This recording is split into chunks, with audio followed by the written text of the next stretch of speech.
Olá, querida gente. Eu gostaria de compartilhar um vídeo que eu assisti há 9 anos e foi de alguma forma uma inspiração para começar a pensar o que estou apresentando agora.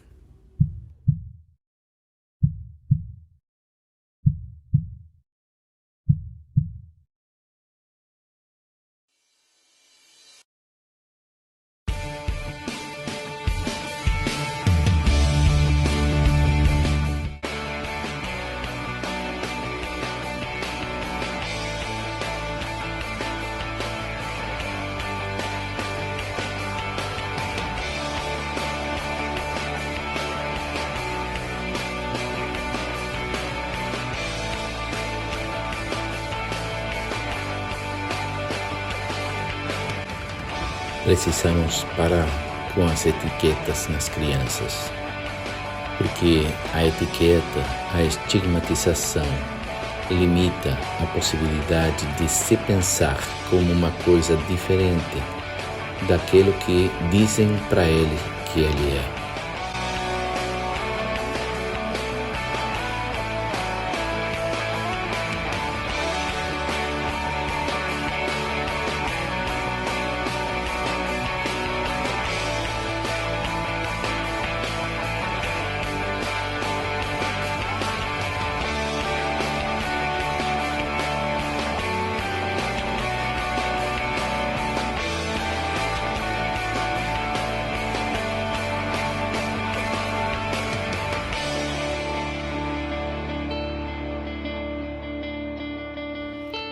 A psiquiatria etiqueta as crianças com falsos transtornos mentais.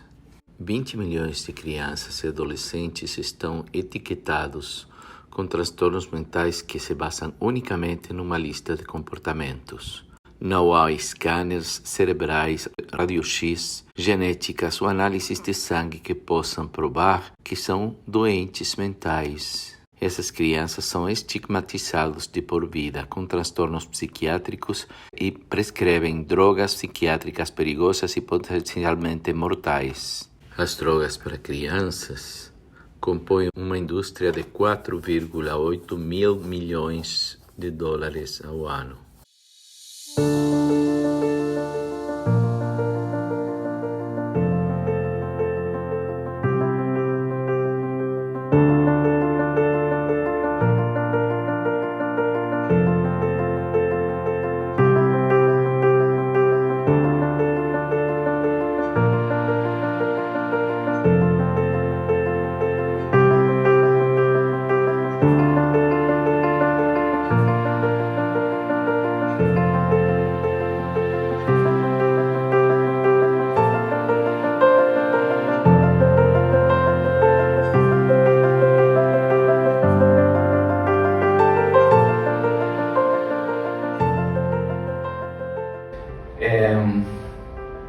Ainda continua a me emocionar quando eu vejo isso, né? Porque é a primeira vez que eu pensei na potencialidade curativa que tem tirar uma etiqueta psiquiátrica e validar a configuração atípica dessa criatura. E a partir de agora eu não falo mais de psicopatologias, né? Falo de configurações atípicas. São configurações que talvez não sejam funcionais à cultura nossa, como está ela configurada em função do consumo, em função do capitalismo, da produção, das utilidades, da exploração da terra, da exploração de outras criaturas. Né? Então, talvez elas não são funcionais a esse modelo, a essa proposta de existência. Mas isso não quer dizer que sejam doentes. Né? Para começar, uma abordagem da psicopatologia à luz da visão de campo. A visão de campo que diz, basicamente, é um deslocamento da visão do indivíduo para a visão de uma totalidade que sempre será um recorte. A gente não consegue enxergar o universo e tudo que tem em volta, né? Então, vamos a considerar sempre um recorte no campo, mas a expectativa é que esse recorte seja maior, né? Nesse caso, eu estava pensando em umas novas configurações que estão aparecendo, né? Que estavam há anos, né? Sempre estiveram. só que sempre foram patologizadas. E vamos pensar nelas já não como patologias, né? E vamos pensar talvez o que teria acontecido se não tivessem sido tratadas como patologias. Então, por um lado, a psicopatologia tradicional, como eu falei, pega... Ai, eu não consigo chegar os detalhes de fora. Ok. Então, pega o indivíduo, né? Porque é a herança do paradigma biomédico de onde surgiu as primeiras psiquiatrias e daí a psicologia. Então, dentro dessa visão psiquiátrica originária, né, também houve conflitos em relação àquela questão de designar um cliente a partir de um diagnóstico, né? E tem um experimento que foi feito por um Dr. Rosenhan, um experimento muito interessante. Os inícios da antipsiquiatria foram nos anos 60, né? Com Sass, Lane e outros médicos que o que fizeram é dizer, quando a gente fala de transtornos psiquiátricos, realmente existe uma entidade, tá, real que possa a gente demonstrar, como por exemplo existe na diabetes uma disfunção das células do pâncreas, numa fratura um osso quebrado que você pode tirar X e ver, numa alteração do sangue, né, você pode medir a quantidade de glóbulos vermelhos. Então, tudo isso pode ser registrado, medido, né, confirmado. Mas eles começaram a dizer que não existe um raio-x que detecte esquizofrenia, depressão, né? Hoje as neurociências avançaram muito, né? E também existem técnicas que podem medir o nível de neurotransmissores, tá? Então a gente pode dizer, pelo nível de neurotransmissores, o nível de cortisol, essa pessoa está apresentando um quadro, seja de estresse pós-traumático, seja de estresse cronificado, seja de depressão, tal. Porque eles têm uma configuração biológica concomitante àquela apresentação relacional, né? Mas que é primeiro o ovo ou a galinha? Essa configuração foi criada pela alteração dos neurotransmissores ou essa alteração de neurotransmissor, essa configuração de sentimentos afetou, né, os níveis que é primeiro, né? Então, deveríamos estudar uma pessoa ao longo do tempo e antes dela nascer para entender isso, talvez, né? Então, o que foi interessante é que nos anos 60 se questionou aquela questão da estigmatização.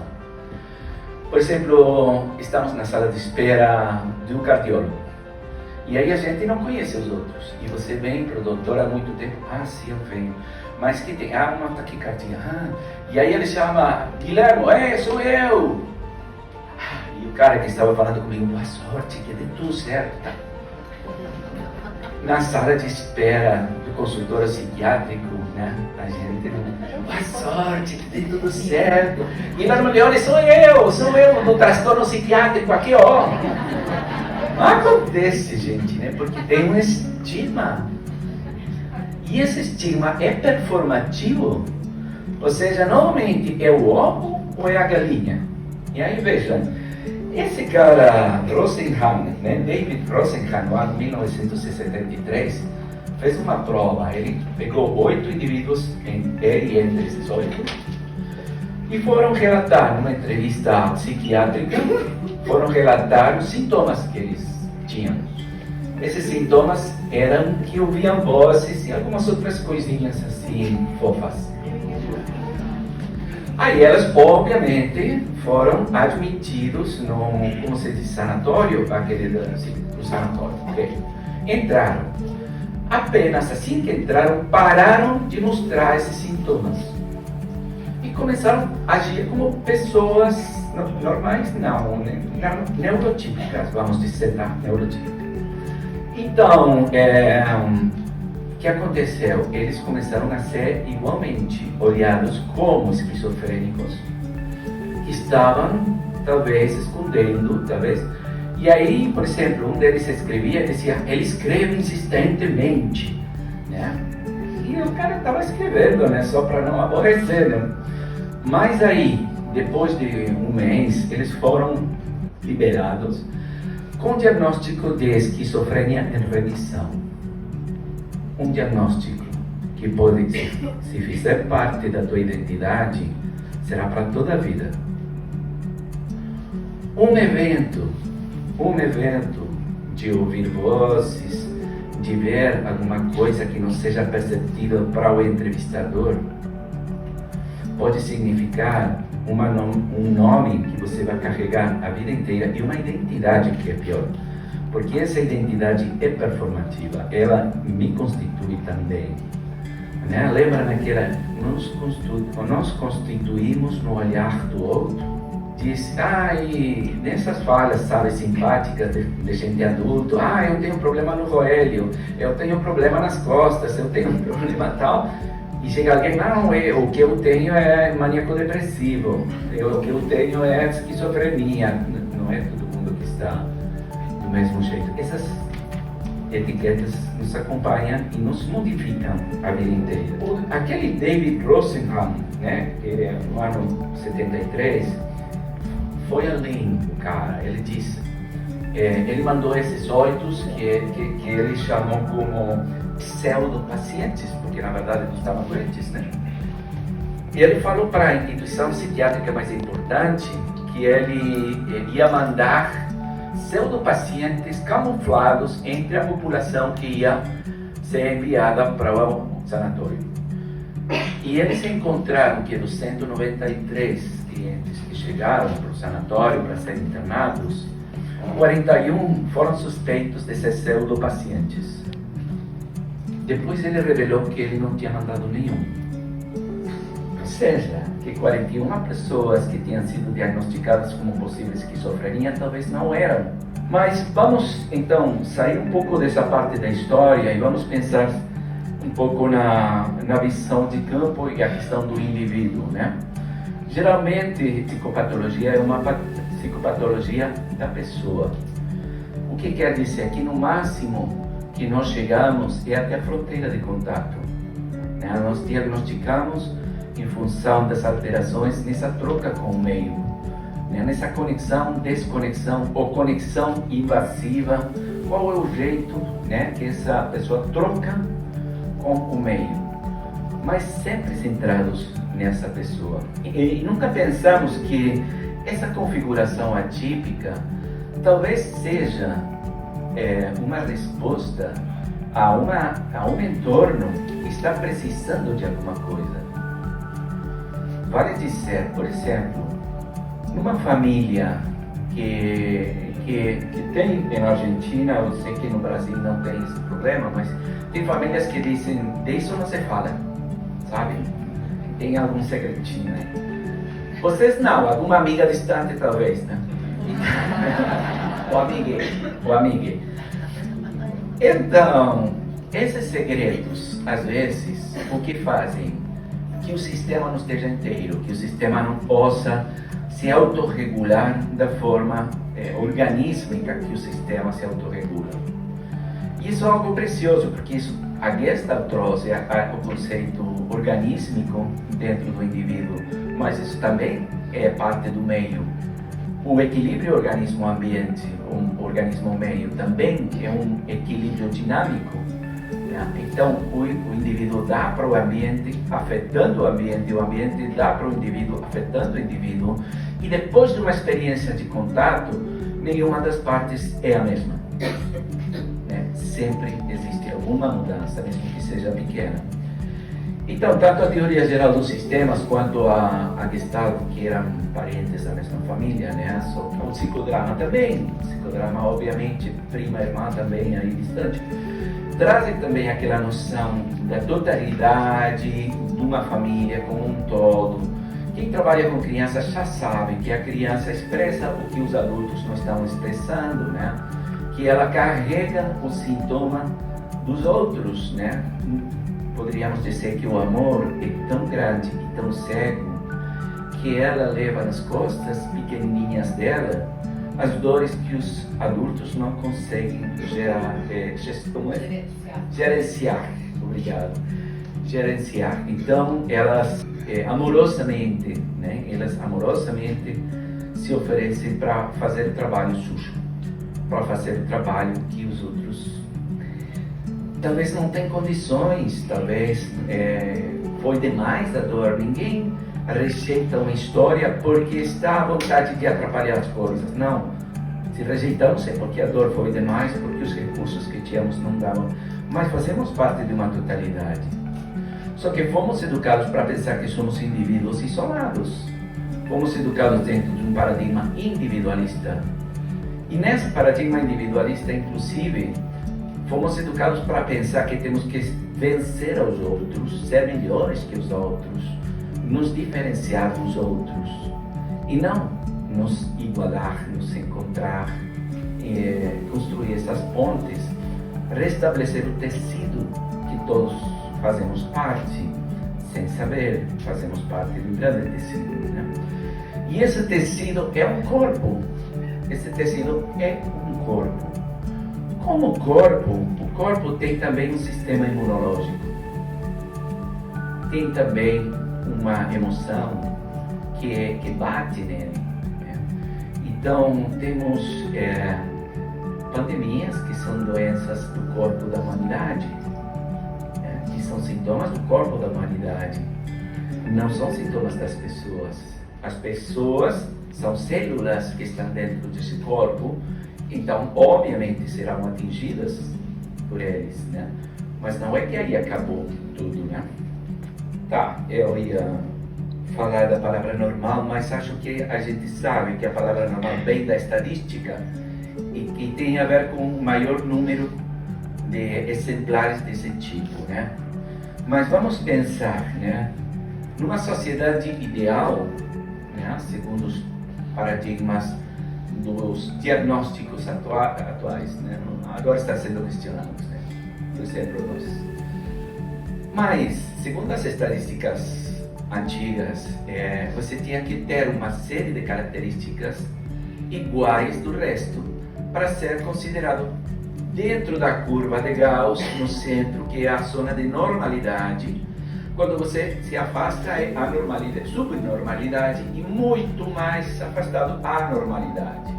Ou seja, a normalidade estaria no topo, na maioria dos casos. Depois tem uma parte onde baixa rapidamente, você está menos da metade, aí está na subnormalidade. Depois baixa muito baixinho e aí está na anormalidade. Como, por exemplo, iria cair Einstein, como, por exemplo, muitos escritores, muitos cientistas, né? Que foram, inclusive, jogados fora da escola, porque não ia conseguir fazer nada. Então, quando falamos em normalidade, estamos falando de uma questão estadística que, por sua vez, é funcional aos objetivos da cultura desse momento, né? Na cultura industrial, por exemplo. A função das mulheres, hoje se está falando muito de gênero, ontem se abriu uma maravilhosa exposição também sobre gênero, né? E identidades. Então, dentro da era industrial, qual era a função das mulheres? Fabricar mão de obra, fabricar crianças. Por quê? Porque criança vai ser mão de obra, vai produzir, e essa produção vai trazer riqueza para o mundo. Então, se uma mulher era estéril ou decidia não ter filhos, ela estava traindo a sociedade. Ela quebrava a função sagrada de fabricar, não de fabricar crianças, de trazer crianças ao mundo, tal. Não fabricar mão de obra, tá? Não se falava assim. Eu porque sou malvado, falo assim. E tenho assumido a minha maldade, infelizmente. Então, esses modelos se tornaram hegemônicos, né? Ao ponto de começar a esconder tudo que não encaixava. Por exemplo, se você tem o ideal da produção, o ideal é aquela pessoa que produz, que não duvida, que não fica pensando, que não fica chorando, que não fica sentindo, né? Faz. Como? Rápido, melhor. Mais faz, melhor, mais reconhecida será. Menos menos se atrapalha com sentimentos, com dores, com injustiças, com um gatinho que foi atropelado, com uma criança que está morando na rua. Se ela menos se atrapalha com isso, é melhor. Se você sente menos, você vai para o topo. Né? Não preciso dar exemplo, gente. Né? Nas empresas, a seleção é baseada nos traços psicopáticos. Né? Então vamos ter uma gradação, por exemplo, que vamos dizer, aqui vamos imaginar as pessoas com menos sensibilidade e aqui as pessoas com máxima sensibilidade, pessoas que são chamadas de transtornadas, que são muito mais sensíveis ainda. Eu comecei a fazer contato há mais ou menos uns 7 anos com aquela noção de alta sensibilidade. Alta sensibilidade é uma configuração atípica. Uma configuração atípica não quer dizer que seja uma configuração tão estranha, né?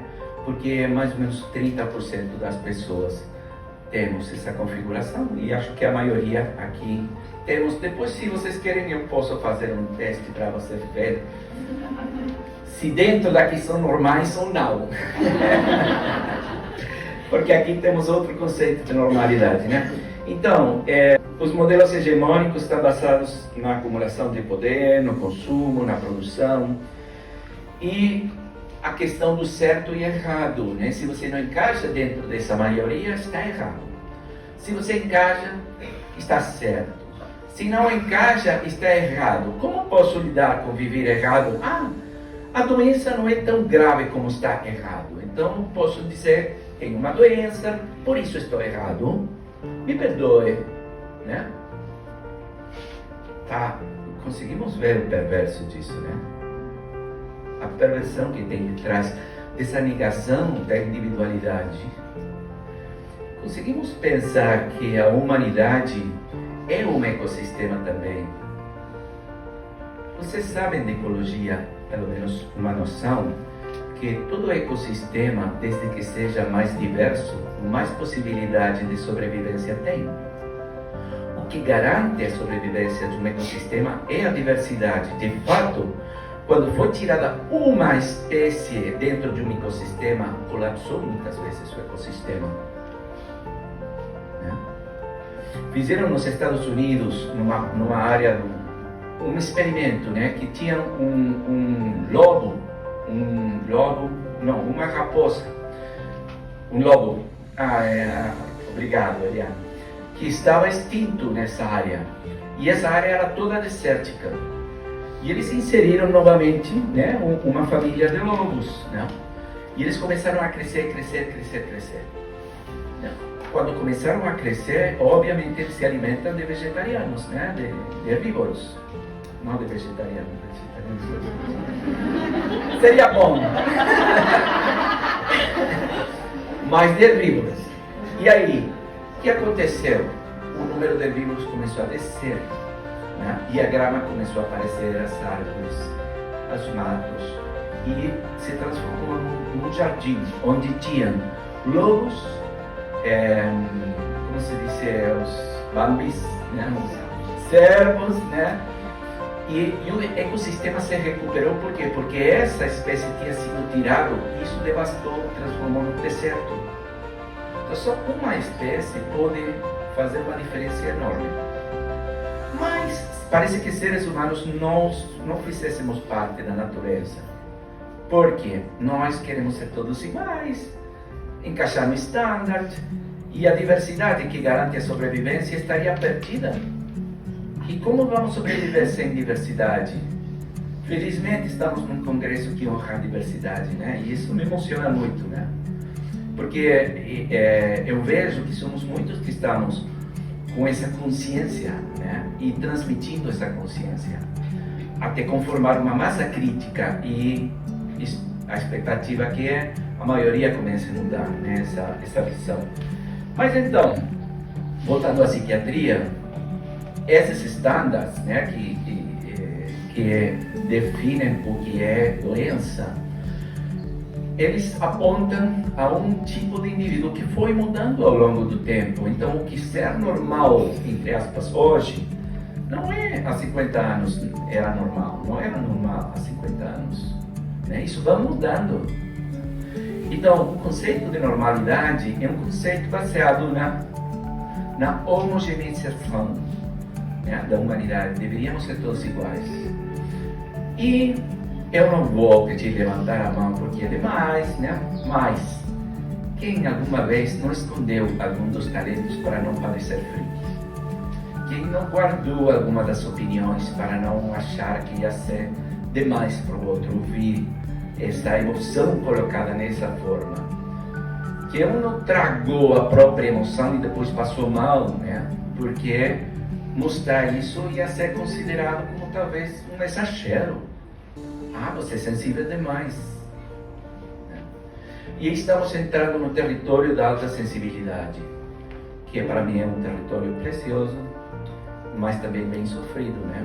E que muitas pessoas sentem como uma maldição, né? Que coisa louca, né? Ter um dom e achar que é uma maldição, né? Mas isso acontece quando ninguém te ensina a lidar com os teus dons. Isso acontece quando ninguém te ensina como lidar com essa alta sensibilidade, como controlar, vamos dizer, de antecipar o nível de estresse que você tem para cuidar de não chegar a ultrapassar o limite, onde você entra no modo ataque e defesa, né? No modo porco-espino, que eu chamo, né? Para afastar todo mundo porque eu estou estressado demais, né? Então, interessante, né? Porque dentro dos sistemas biológicos, segundo Maturana, existe o conceito de autopoiesis, que é traduzido à língua do Edgar Morin, seria autocriação, né? E autoorganização. Mais ou menos combina características dos dois. Então, o sistema humano, ele se autocria como uma totalidade. A humanidade se autocria como uma totalidade. Ou seja, que a humanidade cria, um sistema cria as moléculas que fazem parte dele. E, por sua vez, essas moléculas criam um sistema. Essa recursividade está dizendo que você não foi criado freak por erro. Que o grande sistema te criou com essa configuração exatamente do jeito que você é, por alguma questão, para cumprir com alguma função dentro dessa totalidade. Então, tentar tirar esses aspectos meus e encaixar numa média, né, de fazer como todo mundo, é de alguma forma não ocupar o meu lugar na criação, né? E o que acontece quando um dos elementos que foi criado com uma função não se coloca ou não descobre isso, né? Ele sente que, eu sei que não é para vocês, mas escreva se tem alguma amiga distante. Ele sente que não pertence ao lugar onde está, às vezes. Eles sentem que não encaixam com o entorno, que talvez não conseguem interagir muito com todas as pessoas ou com algumas poucas, né? Fazer esse contato bem, que os estímulos batem muito forte, né? Que precisam se distanciar, né? E que muitas vezes são patologizados e vítimas de bullying dentro da mesma casa. Você é sensível demais. Essa frescura à toa, tudo te incomoda. É um cheiro só. Como vai estar com nojo por um cheiro, né? Mas essa roupa, teu irmão gosta, porque você não pode usar. Porque tudo te machuca. Que isso, né? Não, não pode ficar assim porque viu um filme de assassinato. Esquece, isso é um filme. São atores, né? Não, não é que são atores que me impactam. Eu sei que são atores, mas eu sei que está mostrando algo que acontece, que está flutuando no ar e que eu sinto no ar. E bom, vocês sabem perfeitamente o que é sentir um clima doido ou pesado no ar, tá? Porque vocês estão vivendo uma transição onde o ar, né, dava para cortar com faca e atravessar às vezes, né? Era bem, então vocês sabem perfeitamente que o ambiente está o tempo todo nos afetando. Por exemplo, né? Estamos num restaurante, outro dia estava num restaurante com uns colegas, amigas, e um bebê começa a gritar, né? Grita, ele grita. E aí uma senhora do lado disse, esse bebê, Não. O que acontece com o bebê? O bebê não tem esse filtro que tem a gente, né? Para parar os estímulos invasivos do entorno. Quando a gente está numa cidade, o tempo todo estão batendo em você sons, luzes, palavras, pensamentos, sentimentos. A gente tem um Wi-Fi, saiba ou não saiba, a gente tem um quarto cérebro que está em sintonia com tudo o que acontece em volta. Então o bebê não pode calibrar o Wi-Fi e desligar ele.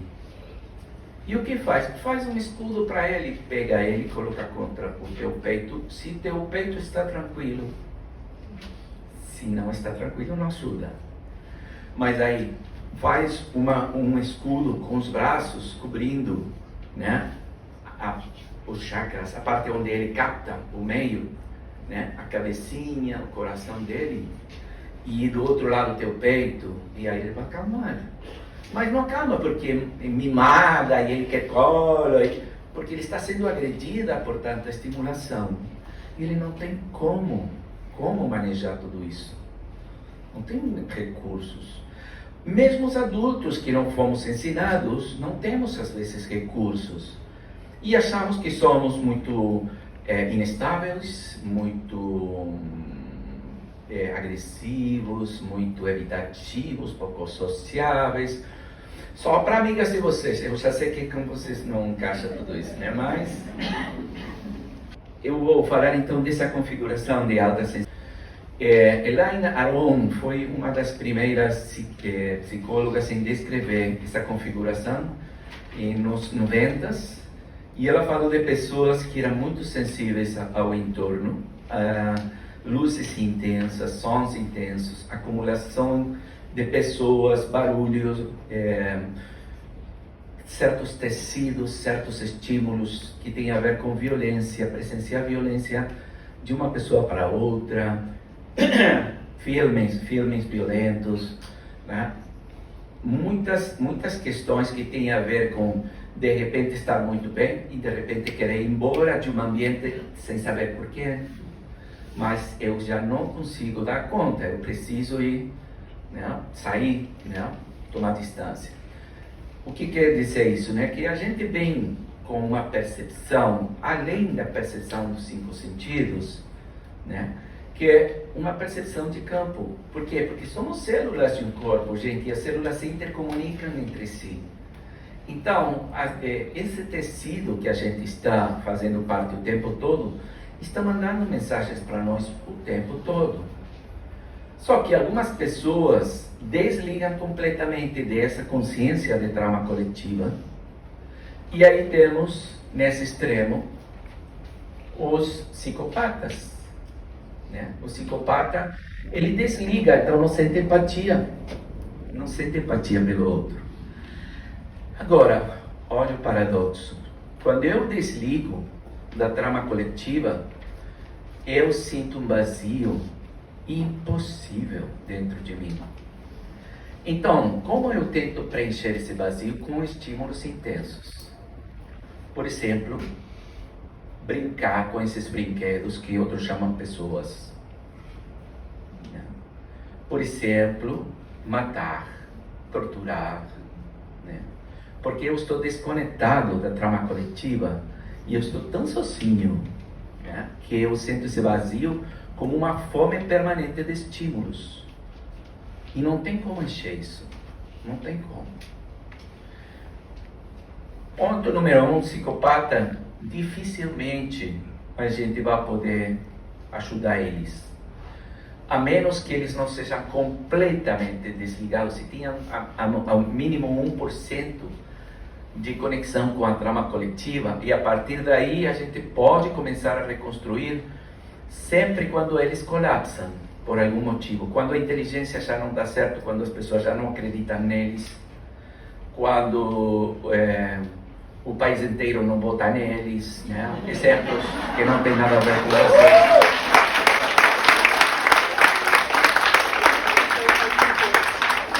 Então aí existe uma pequena possibilidade de eles querer recuperar a conexão com a totalidade, né? Por quê? Porque eles se sentem tão superiores que essa porcaria que tem para oferecer para eles. Mas essa superioridade traz o mesmo isolamento. Está no topo da montanha, está congelado, né?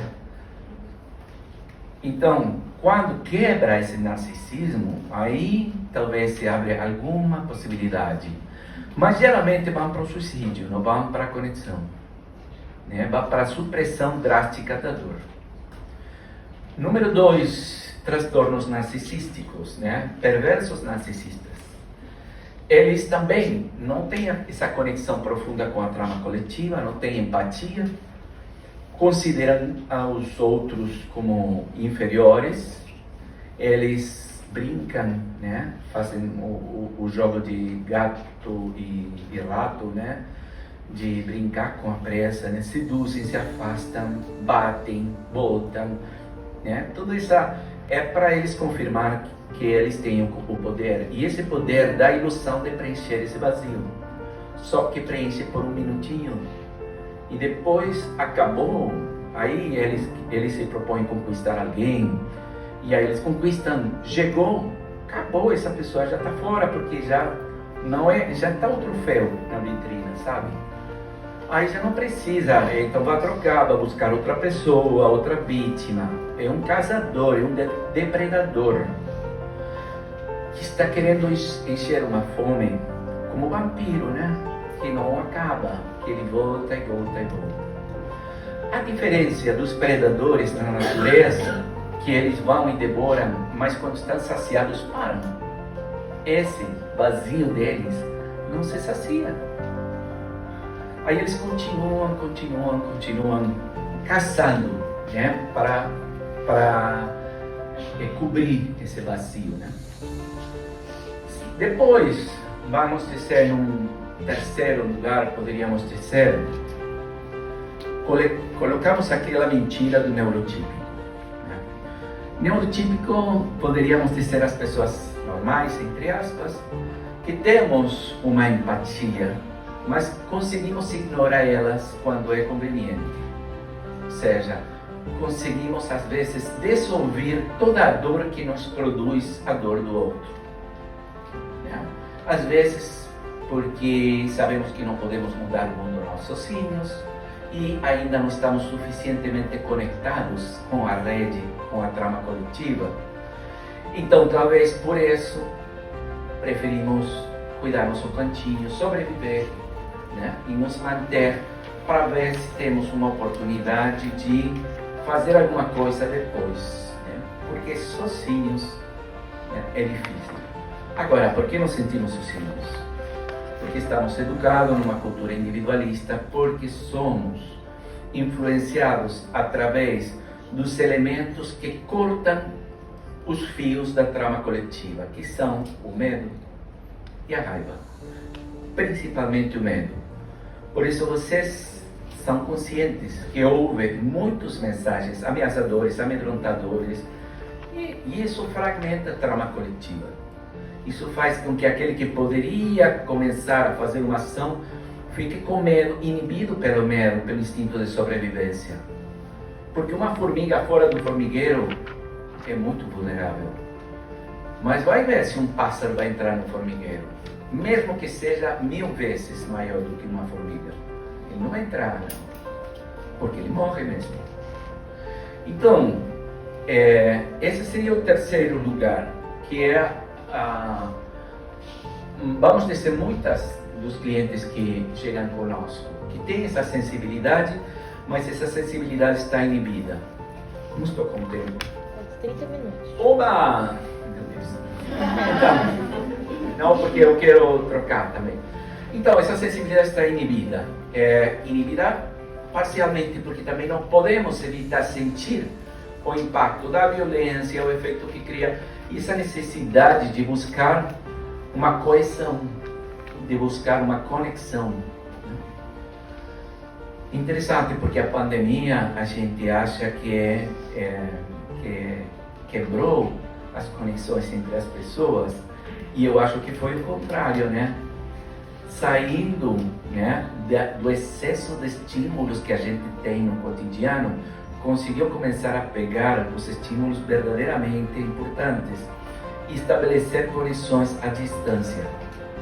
O Wi-Fi natural que a gente tem, né? Eu sempre falo, as redes sociais são um treinamento para aprender a filtrar esse Wi-Fi natural que a gente tem, para depois, no momento, nos comunicar diretamente, sem palavras, ou seja, sem mentiras.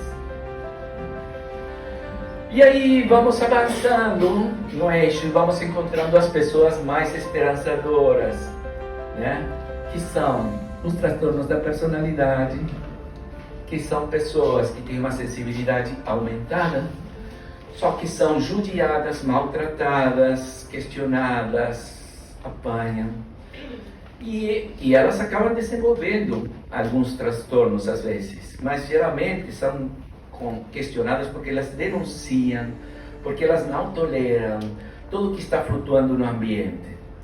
Claro, como os outros não pegam a violência que circula no ambiente, que alguém diz bom dia e está pensando, filho da... né? E elas sentem diretamente o outro, é como uma legenda que eles...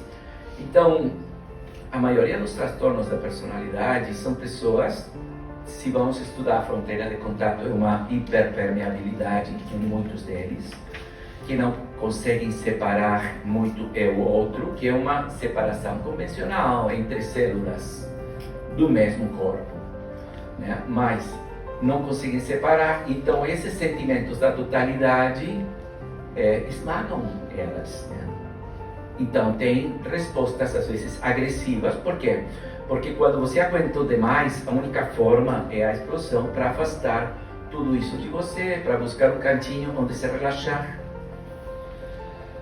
Eu tenho uma fala de um cliente de uma supervisora, que ele dizia, ele foi diagnosticado como autista, né?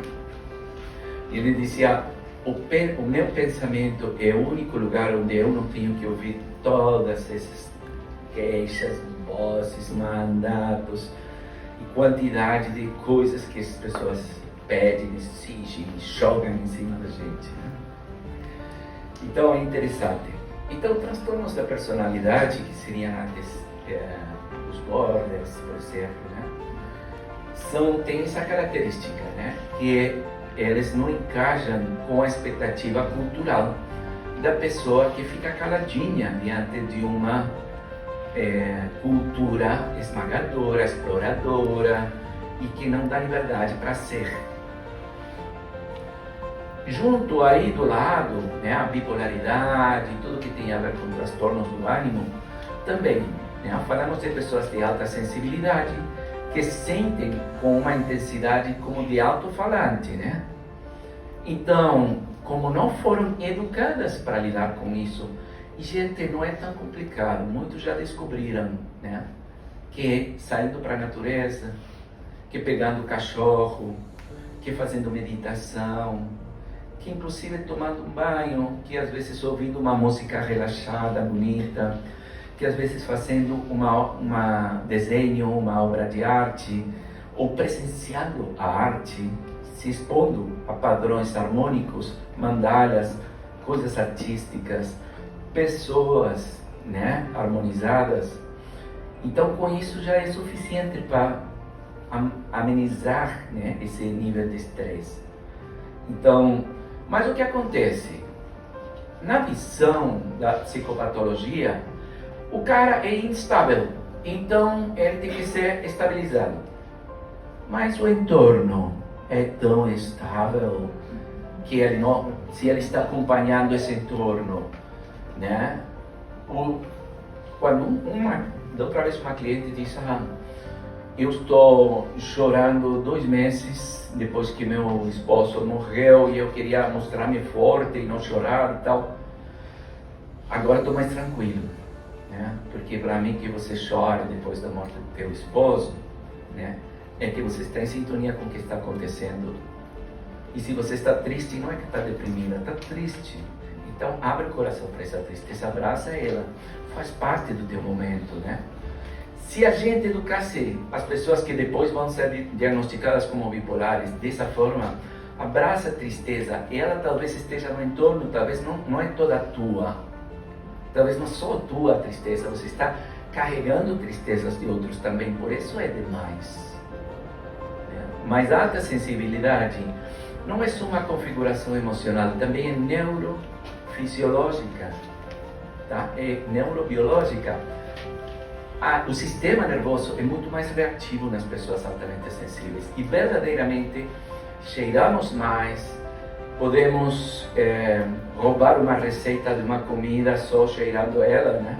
Então, mas tem outras coisas que não são tão gostosas, vamos dizer, né? Que é perceber a dor coletiva, perceber a raiva coletiva, né? Perceber o que está flutuando na mente e não está sendo traduzido. Para concluir, para ir encerrando, né? Continuamos aqui na linha e depois desses doidinhos que sentimos intensamente, temos o que agora se chama o espectro. O espectro são crianças, pessoas que nascem com uma sensibilidade tão alta, mas tão alta, que qualquer mínimo movimento no entorno físico desorganiza. Muitas vezes dentro do trabalho com espectro, as pessoas falam de desorganização perceptual, né? Do caos das percepções e tal. Claro, eles estão percebendo ao mesmo tempo muitos níveis de existência, não só o nível visível para nós, não só o nível físico, mas também outros níveis, os pensamentos, os sentimentos. Então, um autista disse, eu não consigo olhar os olhos porque é tanta informação que isso manda para mim que eu não consigo, é demais. E no começo, Wanda falou daquele negócio de ela sentir o olhar dos outros, né? Porque é quando você está deprivado de um dos sentidos hegemônicos, como é a visão é nosso sentido hegemônico, é o principal, né? A figura. Depois o ouvido e depois o resto. De fato, o resto não tem nome para dizer quando eles não estão. Você não tem uma definição para dizer cego de gosto, cego, surdo de gosto, né? De sabor, né? Não tem, ou de tacto. Né? Pode ser insensível, aí abrange tudo, insensibilidade. Mas aí ela dizia, né, que pelo fato dela estar, ela sente e ela aprende a não dar atenção para esse olhar, né? Porque esse olhar impacta de qualquer forma as pessoas. E nós somos afetados pelo olhar do outro o tempo todo, né? Então, as configurações do espectro, eles têm uma sensibilidade maior, eles têm uma capacidade maior e eles vêm com uma proposta de comunicação completamente diferente a que a gente está usando agora, que é a palavra. A palavra ou esses esquemas pré-verbais, gestuais, né, que é a forma de comunicação, eles estão com um cableado para funcionar mente a mente, né? Por isso, no governo do corpo, eles podem ser meios desajeitados, né? Porque eles não estão em sintonia para obrar corporalmente como primazia, só o necessário. mas o resto está dedicado à percepção da totalidade, à percepção do tecido. Eu não estou falando que isso seja a verdade, eu estou falando que é uma ideia das pessoas que eu estou acompanhando, trabalhando com crianças do espectro e também que aparecem quando essa mãe, ao invés de dizer, fala comigo, diz isso, olha para mim, senta do lado dela e começa a ver, de fazer uma conexão sem palavras com essa criança, uma conexão empática. Então, todos os denominados empatas, né, ou empates, ou pessoas com alta sensibilidade, que mais ou menos abrangemos um 30% da população do mundo agora, a ser, de alguma forma, os anticorpos para essa doença da desumanização, da psicopatia, mas é óbvio que com psicopata do extremo não vamos poder, mas com todos os que vêm depois, que são submetidos e agem como se não sentissem, aí eles chegam para a nossa consulta e nós encontramos o caminho para legitimar os sentimentos, colocar os limites para se respeitar a si mesmos, respeitar o que sentem. É uma fala conhecida, né? Coisas que nós dizemos para outros. Legitimar os teus sentimentos. Você tem direito a dizer não, tem direito a não estar onde você não quer, tem direito a não aprovar o maltrato que está recebendo, para não se fazer cúmplice de maltrato de outras pessoas. Tem direito a chorar se você está triste porque o cachorro foi maltratado, uma pessoa apanhou, porque mesmo sem conhecê-la, porque você sente isso na trauma, porque você está em ligação, por momentos está em ligação. Então, a minha proposta é pensarmos em esses transtornos como respostas que estão buscando uma cura de alguma doença. E para pensar na doença temos que sair do modelo de consumo, do modelo de produção, do modelo de utilidade, né? Do modelo materialista, de conceber os seres humanos como máquinas de produzir bens e gastar dinheiro, né? E entrar na dimensão de pensar o ser humano como um ser coletivo, um tecido coletivo que está em evolução, que está despertando. E a alta sensibilidade vem a acelerar esse processo, tá? Ajudando as pessoas a entender primeiro, depois a legitimar e para isso desestigmatizar e despatologizar os sentimentos, o sentir. Porque esse sentir está ao serviço de algo. Tem uma palestra sobre depressão que está colada na internet, onde eu falo que muitas vezes a depressão é uma greve que a alma faz quando a gente está seguindo um caminho que não encaixa com a alma. Vale dizer, com aquilo para que a totalidade nos criou. Que curiosamente a gente sente essa plenitude, essa alegria, essa totalidade, esse encher, quando está cada vez mais próximo daquilo para o que foi criado. Então, por enquanto, eu gostaria de compartilhar isso, gostaria de ouvir as suas perguntas.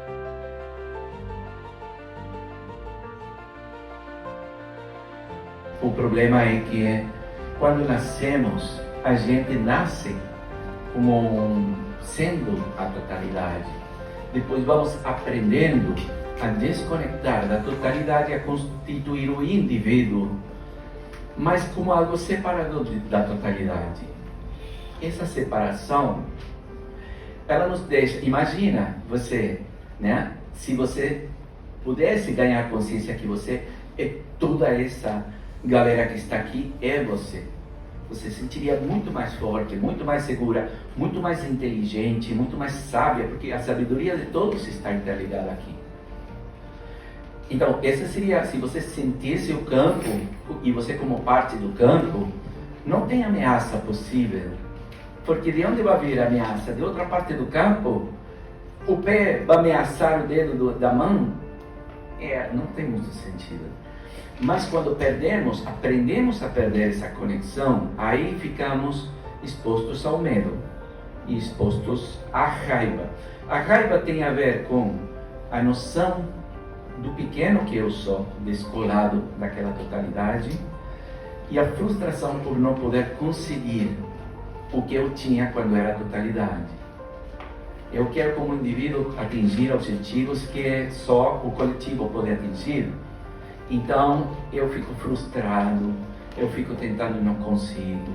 E aí começa a aparecer a raiva. E a outra forma de raiva é a ameaça, o medo detrás da raiva, né? Que é quando eu estou descolado da totalidade, eu sou vulnerável, altamente vulnerável, super frágil. Então, eu sinto medo, e a raiva é uma forma de defesa diante do medo. Então, são duas faces do descolamento da totalidade. Na minha visão, o que eu vejo é que quando eu estou bravo, por exemplo, eu intento conectar com isso, né, com a pessoa, com a totalidade, com tudo que tem em volta de mim, essa raiva ameniza.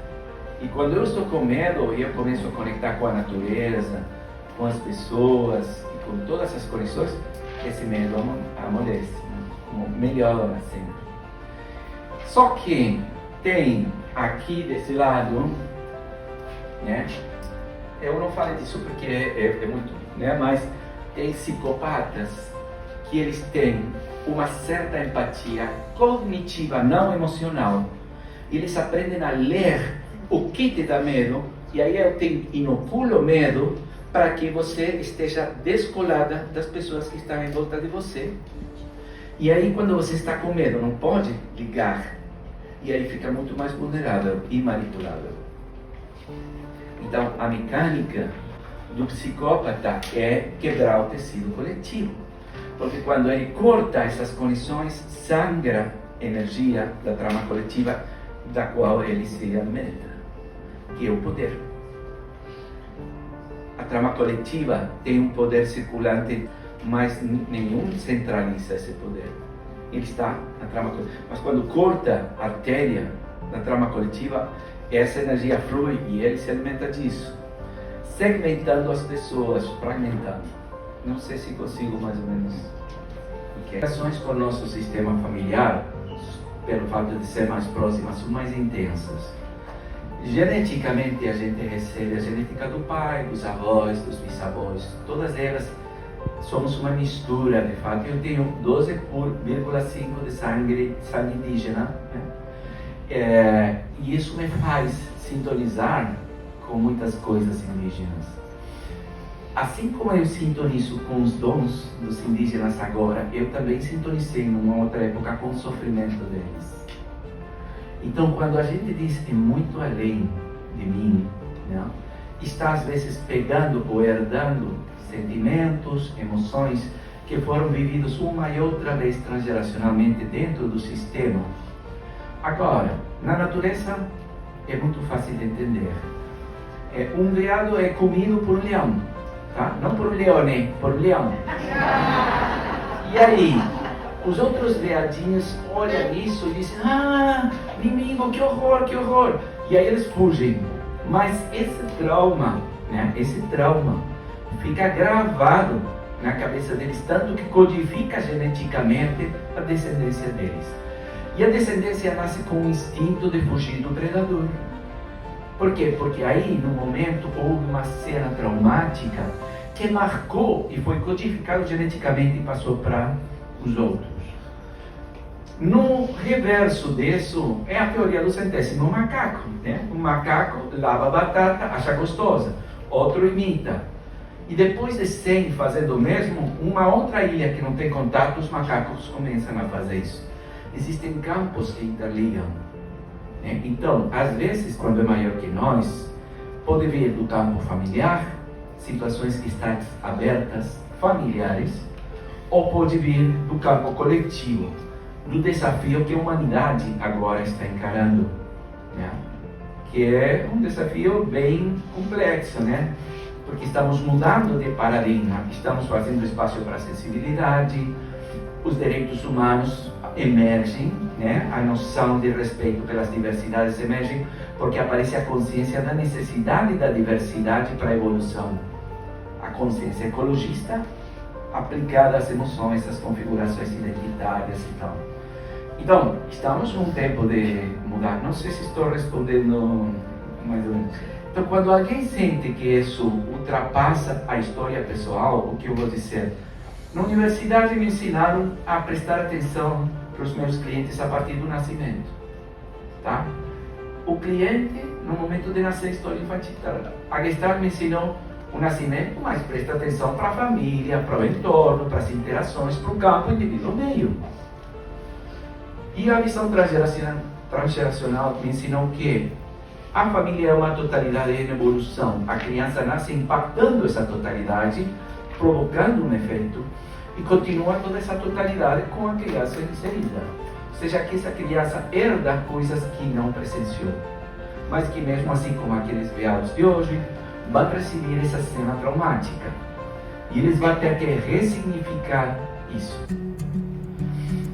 Os animais, eles sabem que, estando dentro do grupo deles, todo o grupo tem um sentir coletivo. Então, quando um deles se assusta, todos correm. Né? Porque tem os pássaros que voam todos juntinhos, né? Aqueles urubus, não sei como se chama aqui, que eles voam e fazem uns desenhos no ar. É porque estão sendo perseguidos por um falcão, mas quando um muda de direção, todos ao mesmo tempo. Eles estão interligados. Na natureza, aquela interligação existe, naturalmente. Só que os humanos aprendemos a desligar disso. Voltando para a natureza é o primeiro passo. E fazendo isso que estamos fazendo, é um passo bem bacana, né? Tá bom? Ok.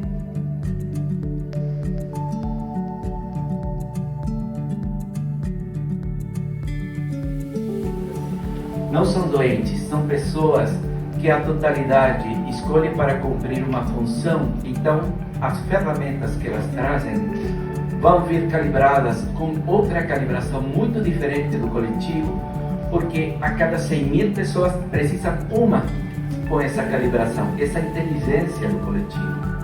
A autorregulação organísmica coletiva, a autocriação coletiva. Então, pessoas diagnosticadas com bipolaridade geralmente são pessoas altamente sensíveis. O sistema nervoso é hiperreativo, mas não hiper no sentido negativo, que tem uma reação maior, uma sensibilidade maior. O que quer dizer isso? Né? Que simplesmente podem captar elementos do entorno que os outros não veem. Podem perceber sons, podem captar informações que os outros não veem.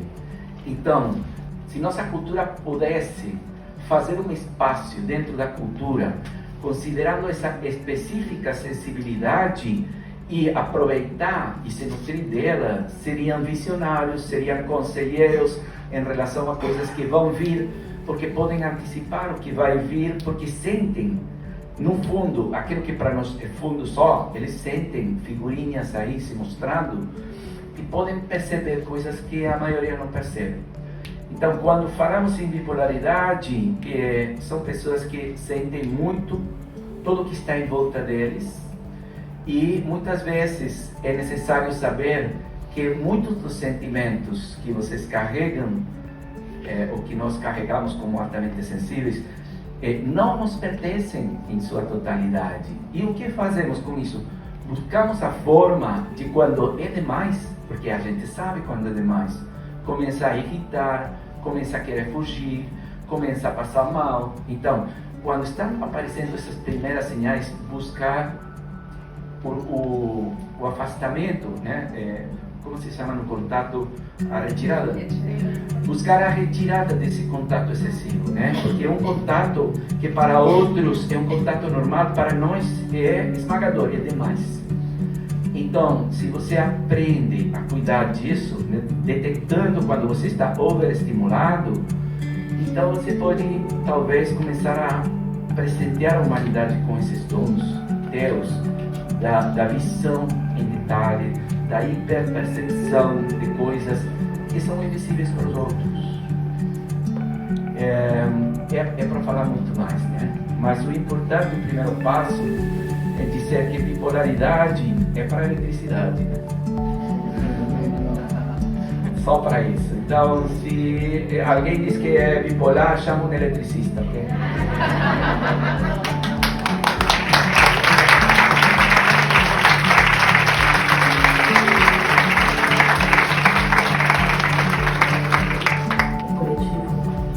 Essas pessoas com alta acessibilidade, eu fiquei pensando no impacto da exclusão dessas pessoas. Você poderia falar um pouco sobre isso? Essa exclusão, essa falta, né? Não vê-los. O impacto disso.